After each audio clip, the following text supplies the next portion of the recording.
করেছি আসলে কি উদ্দেশ্য অত্যন্ত সংক্ষিপ্ত আকারে আমাদের পূর্বরা মসজিদের সম্মানিত ইমাম ও খতিব হযরত মাওলানা জনাব আব্দুর রহমান সাহেব আমাদের এই মিছিলটা কি উদ্দেশ্য কিসের জন্য কোন ইমানের দাবিতে আমরা আজকে মিছিল করেছি কি উদ্দেশ্যে সংক্ষিপ্ত আকারে হুজুর বক্তব্য করবেন যেহেতু নামাজের সময় হয়ে গেছে আমরা আমাদের বক্তব্য দীর্ঘায়িত করব না ইনশাআল্লাহ।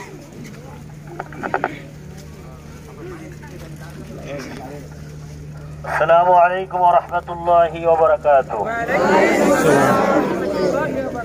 সম্মানিত ছাত্র জনতা এবং উলামায়ে ইকরাম, তাওহীদি জনতা, আমরা এখানে কেন মিছিল করেছি, কেন এখানে প্রতিবাদ জানিয়েছি, এটা আমাদের সকলেরই অবগত। যেই নবী মুহাম্মদ রাসূলুল্লাহ সাল্লাল্লাহু আলাইহি ওয়াসাল্লাম আল্লাহ সুবহানাহু ওয়া তাআলা যে সম্মান তাকে দিয়েছেন, নবীদের নবী, সেই সম্মান আমাদের নবীকে দিয়েছেন আল্লাহ তাআলা। তিনি খাতামুন নবিয়্যিন, তিনি শেষ নবী। নবী মুহাম্মদ রাসূলুল্লাহ সাল্লাল্লাহু আলাইহি ওয়াসাল্লামকে ভারতীয় এক হিন্দু ধর্মীয় এক যাজক, এক পণ্ডিত আল্লাহ রাসূলের অবমাননা করেছে। এই বিষয় নিয়ে সারা বিশ্বের সকল মুসলিম তাওহীদি জনতা রাস্তায় বিভিন্ন জায়গায় তারা মিটিং মিছিল করছে রাসূলের সম্মান উত্তীর্ণ করার জন্য।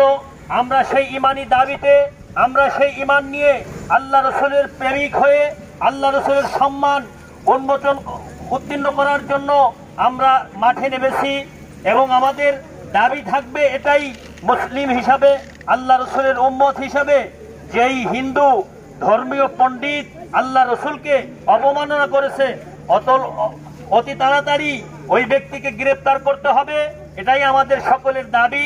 এবং তাকে এনে দৃষ্টান্তমূলক শাস্তি দিয়ে সকল আল্লাহ রাসূলের দুশমনকে দেখিয়ে দিতে হবে যে দুশমনি করলে এরকম শাস্তি হয়। এই জন্য আমরা মাঠে ময়দানে নেমেছি আল্লাহ রাসূলের সম্মান আমরা বজায় রাখার জন্য, এই জন্য রাস্তায় নেমেছি। আমরা সেই দাবি নিয়ে, সেই দাবি যাতে পূরণ হয় এজন্য আমরা সকলকে জানাচ্ছি এবং সকল ক্ষমতাসীনদেরকে জানাচ্ছি যে এটা অতি বিলম্বে এটা যেন পূরণ করা হয়। এ বলি আমার সংক্ষিপ্ত বক্তব্য এখানে শেষ করছি। আসসালামু আলাইকুম ওয়া রাহমাতুল্লাহ।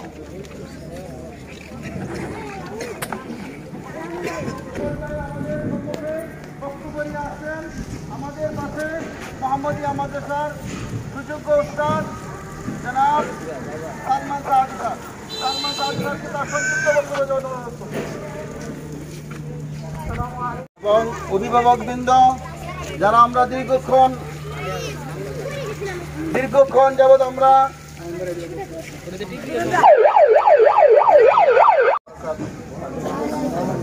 প্রিয় সাথী বন্ধুগণ, আমরা এখানে কেন অবস্থান নিয়েছি এটা আমরা সবাই জানি। ভারতের বোম্বাই শহরের কুখ্যাত এক নাস্তিক বেঈমান আমার আপনার নবী মুহাম্মদ রাসূলুল্লাহ সাল্লাল্লাহু আলাইহি ওয়াসাল্লামকে নিয়ে ব্যঙ্গ করেছে, কটূক্তি করেছে।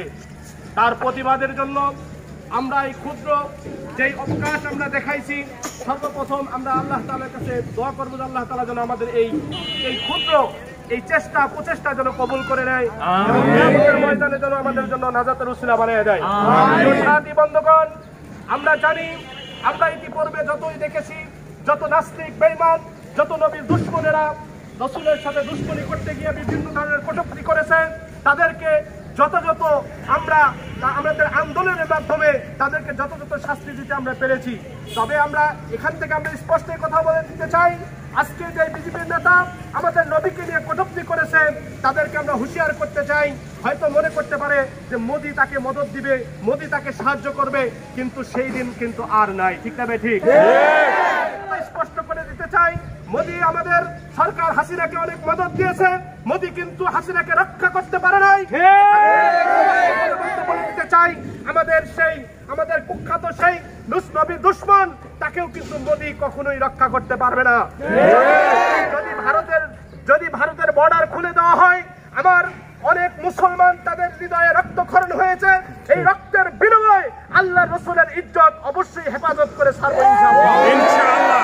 বলে দিতে চাই, আমাদের দেশে অনেক সময় অনেক কিছুর দ্রব্যমূল্য বৃদ্ধি হয়েছে, আমাদের আলুর দাম বৃদ্ধি হয়েছে, আমাদের বেগুনের দাম বৃদ্ধি হয়েছে, আমাদের তেলের আমরা কখনোই রাজপথে নামি নাই, আমরা কখনোই এটা নিয়ে মিছিল করি নাই। কিন্তু আজকে আমরা নামতে বাধ্য হয়েছি, কারণ আমাদের নবী আমাদের সবচেয়ে বড়, আমাদের কাছে আমাদের সবচেয়ে বড় নবী, আমাদের নবীর চেয়ে আমাদের কাছে আর বড় কোনো কিছু নাই।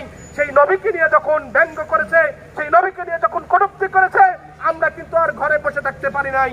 এখানে আমি পরিশেষে আরেকটা কথা বলে দিতে চাই, আজকে আমাদের যে ছাত্র ভাইরা আমাদের সাথে ঐক্যবদ্ধ হয়ে এই আন্দোলন করে তুলেছে, এটার বিনিময়ে তাদেরকে আমরা কৃতজ্ঞ এবং ধন্যবাদ জানাই।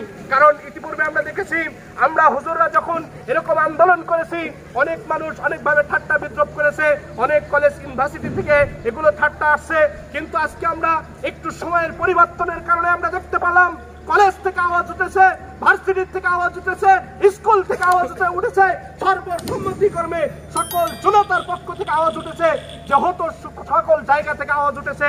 এখান থেকে আমরা পরিষ্কার করে দিতে চাই, আজকে অবিলম্বে ভারত সরকার যদি সেই বিজেপি নেতার বিচার করতে না পারে, তাহলে কিন্তু ভারতকেও আমরা ভেঙে টুকরা টুকরা করে দিতে পারবো। وفتح قريب وبشر المؤمنين بارك الله لنا ولكم في القرآن العظيم ونفعنا وإياكم بالآية والذكر الحكيم.